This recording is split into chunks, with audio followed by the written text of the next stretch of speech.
What is up, YouTube? It is Wednesday morning, about 9:40. Today, just got cardio and abs.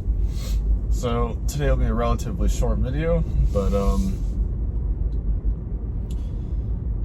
cardio today is 2 miles on an incline treadmill, and then for abs is just ab crunches on the ab crunch machine,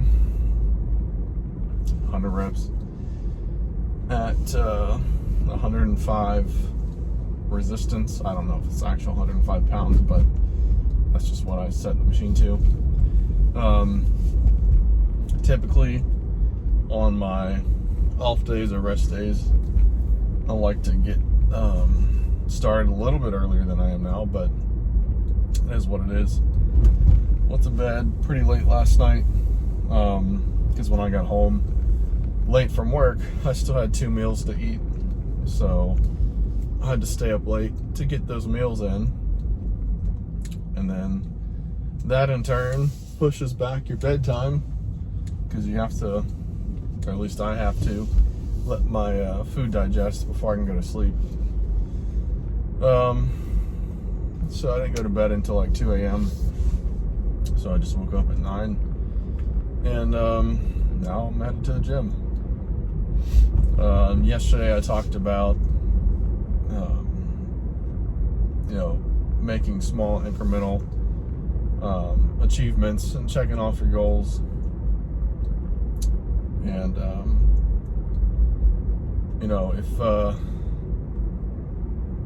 if you're not, trying to compete to get on stage, and if you're not trying to do a show, perfection is not necessary. If you're just a lifestyle client and you just have a generalized goal of living a healthier lifestyle. Same can be said for free meals or cheat meals. Not if you don't have these specific goals to step on stage. I don't believe that having a cheat meal once a week or once every other week, or when you're with family and friends that you haven't seen in a while, or that you won't see in a while, I don't believe that's a super hindrance to a lifestyle. That being said, some people do have food addiction problems. Some people have just poor discipline, and you kind of have to, as a client yourself, you have to be aware of your self-discipline and what this one meal could potentially do to you mentally and emotionally and physically.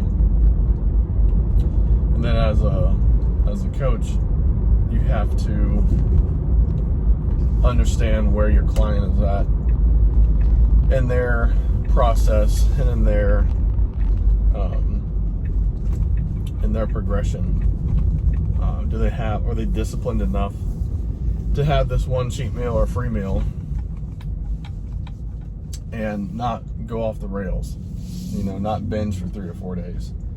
I can tell you, when I first started with Ross, I don't think I had my first free meal until I think it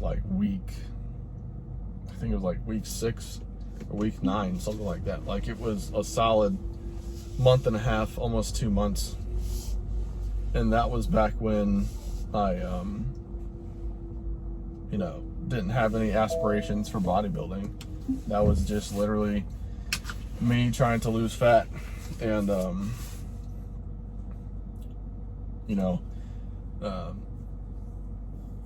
obviously, as a client, you can do whatever the hell you want. Because like I was saying yesterday, no one's going to, do the workouts for you. No one's going to put the food on your plate. No one's going to put the food on the fork and then to your mouth. Like, that's all on you as a client.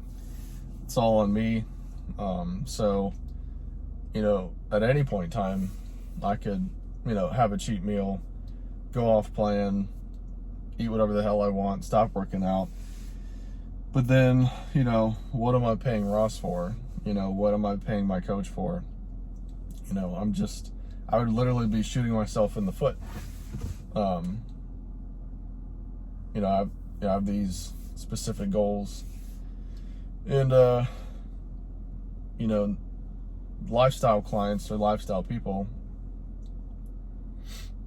they don't. I don't think having a weekly cheat meal, depending on where they are in their progression and where they are in their journey, I don't think that's necessarily going to heavily set them back, especially if that weekly cheat meal allows them to stay on plan and keep adherence every other single meal throughout the week.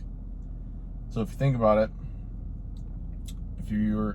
if your plan says 6 meals a day and you have 7 days in a week, that's 42 meals.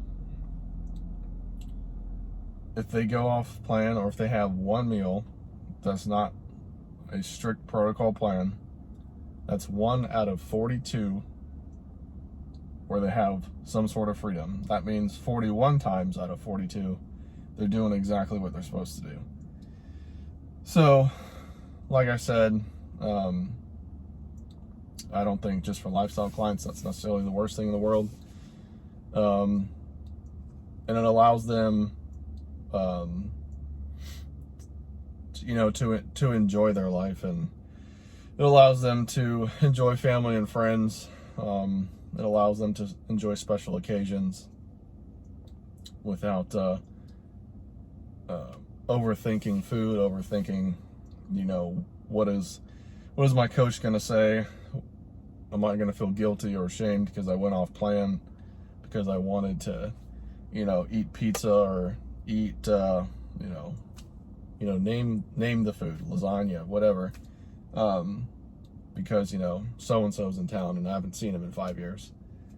But, the drive to work, stop at McDonald's, that's bullshit. That doesn't need to happen. The stop at Wendy's on the way home because you weren't prepared and didn't cook your food the day of or the day before, that's bullshit. That doesn't need to happen. So all this to say that as lifestyle clients and as lifestyle coaches, got to pick our battles, and we have to sometimes realize the bigger picture, and what's best for the client may be to go off plan for a meal or two throughout the week or every other week, just depending on where they are in their progression, depending on what their goals are, and